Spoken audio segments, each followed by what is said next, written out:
We're looking back at that final of the World Cup between India and Australia, and now we're going to get into the specifics, and we're delighted to be joined by Harbhajan Singh, a member of the 2011 World Cup squad. Harbhajan, I'm not going to mince my words. First up, the pitch that we saw for the final, it's gotten a lot of criticism. My question to you is that was it the right pitch for a World Cup final? Did a World Cup final deserve a pitch like that? Well, I think it was the kind of a pitch which was morely on the slower side and more drier than a usual pitch. Of course, I would have liked to see a pitch where a lot of scores being scored, 300 plus being scored. That sort of pitch would have suited India more than this kind of a pitch where you bring the opposition in the game, where your batters were in such great form, like Virat Kohli to Rohit Sharma to everyone. They looked really good throughout the tournament, and they were fantastic, and very, very proud of them, the way they played their cricket. But yes, I think a slightly better pitch would have helped them to perform better than what has happened. Okay, Harbhajan, I'd like you to elaborate a bit on that. Am I to understand with what you're saying that had you got a pitch like the one that we usually get in Ahmedabad or any other Indian ground during a bilateral series or during an IPL game, if you had a pitch like that, India had a much better chance of beating Australia in the final? Yes, most definitely. I believe India was the most superior side. You ask anyone yesterday before the game, I spoke to a couple of my Aussie friends as well with whom I played cricket in my era. And all of them, they said India is this top side, and it'll be India all the way. But of course, Australian, they whatever they came out with the plan, they executed well, and they played fantastic cricket. And of course, if the wicket was slightly on a better side, on a pacier side, where the ball was coming nicely onto the bat, I think our batter would have enjoyed more than what they enjoyed on this wicket. I think the second half pitch got slightly better because of whatever temperature a little came down. There wasn't any dew, nothing whatsoever, but it's just that the binding was a little better later on, and that's where they played fantastic cricket. They kind of executed their plan better than us. Simple as that, and they were the better side. We simply have to accept it and move on. Okay, it's very interesting, Harbhajan, what you're saying right now. And my follow-up question to that would be, as you're saying that, you're probably trying to dig a hole for the opposition. You may have fallen yourself inside that ditch. My point is that in test matches also, we've seen India do this experiment, create a rank turner, and you've ended up on the losing side. I can remember a few test matches in the recent past, happened against England in Chennai, against Australia in Indore, against Australia in Pune. Yes, you may win more matches, but then there is a chance that you allow the conditions to dominate on certain occasions. Why haven't we learnt our lessons from those test matches and tried to improve in the ODI World Cup? Well, I think if I look around the Indian side, quality batting, quality bowling, and this Indian team have won in Australia test matches. None of the other teams could do it, what they did.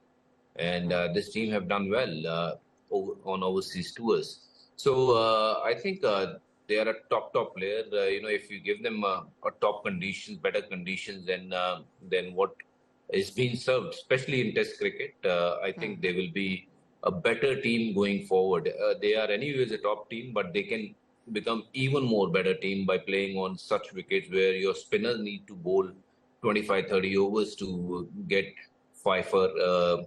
You can't really have pitches where your spinners come into the game from the ball spin like from here to there and from there to here, where it just becomes very easy for them. So that's where I think we need to see the change, in the pitches of India in terms of when it comes to test match. It should be ideally played on a good surface where everybody have a chance, batter have a chance, fast bowlers have a chance, and then spinner comes into the game later part. And yeah, it did backfire in Test cricket.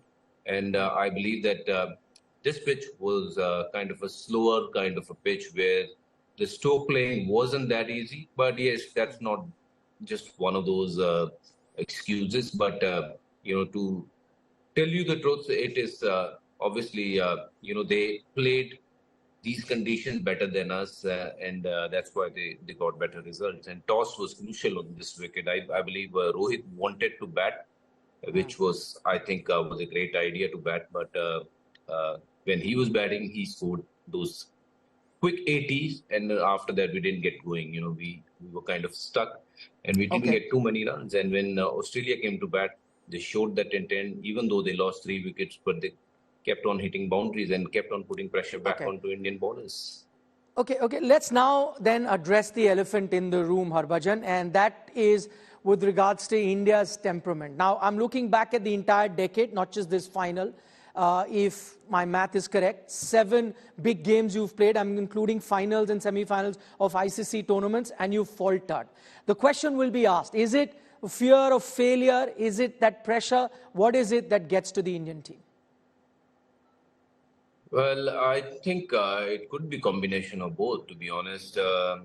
It's obviously very difficult for me to understand, when we reach to that level. Obviously, every game you play for India, there is a pressure. But when you play knockout games, semi-final and the final, the pressure is just very, very big. And you expect to do well on those games. And suddenly we see, we don't reach to the top of the mountain. So there has to be something to do with mindset, how we, take that game. And of course, big pressure game, you need to have that experience as well, playing the big finals and keeping the nerves calm and taking the right decision at the right time and taking the team forward. I believe Team India had all their chances. I think talent-wise and the way they were playing, I thought this is India's turn to win the World Cup, and of course this will be history, and everything will change from here onwards. Cricket will be changed, but that didn't happen. I think Australians they were more committed to it, and they executed their plan better than India, and that's why they got the result what they were looking for. No, you're right. Australia did do very well. We're not trying to undermine their effort. They were very good. Just trying to look at reasons where India may have faltered. We're talking about pressure. I'll take you to a situation in the game when India were batting. I think it was between the 10th to the, 40th over or so. There was a 30-over period where at best 3 or 4 boundaries came. That's a rare occurrence in an ODI. Do you think that's another example of pressure, that situation, another example of pressure getting to the Indian batters? Well, I think that is where the game was changed. I've never seen or covered a game or played a game where, you score only 4 boundaries in 40 overs. From 10th over till the 50th over, India scored only 4 boundaries, which was, it's a very shocking stat if I look back and see, what happened. Obviously, there was more pressure. I believe that that intent wasn't there to hit boundaries, and it was more of a kind of a survival mode. And let's see what happened then later on, that kind of a mode. Then showing the intent to hit the boundaries. When you're looking to play the finals, you have to put in, that sort of foot forward where you have to take on the oppositions and look into their eyes and say, we are here to rule. And that's exactly normally, we see the case when Virat Kohli is back. But yesterday when Rohit got out, then first Shubman got out, then when Rohit got out, then everything looked completely different in that game. And of course, not scoring boundaries for 40 overs. I mean, that's a big stat, Nikhil. There has to be something more than just the mind, when you're playing a one-day cricket, that it is all about hitting those areas where you can find the gap and get those boundaries. I'm not saying that play a risky shot, but still, that was kind of a bit of shocker for me. No, Harbhajan, very valid points that you've raised in this interaction, and thank you for being so candid, looking back at India's performance. Three things that really stand out. Harbhajan, thank you so much for joining us on India today. But just to sum up, three things that really stand out in those pointers Harbhajan was talking about.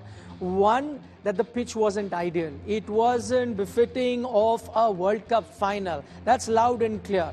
The other bit that you saw was that phase he's talking about in that middle. You had 40 overs for just 4 boundaries. That's absolutely unheard of in white ball cricket. Yes, the conditions weren't conducive for batting, yet you've never seen a side freeze the way they had on that occasion. So certain things that Harbhajan Singh points out could have contributed to India's failure to lift the World Cup. The other thing he says, and probably that's a lesson for going forward, next time prepare a good, proper, traditional Indian pitch that's very good for batting. Let it be a run fest, because even on that condition, as Harbhajan says, most times this Indian team would have beaten the Australian team.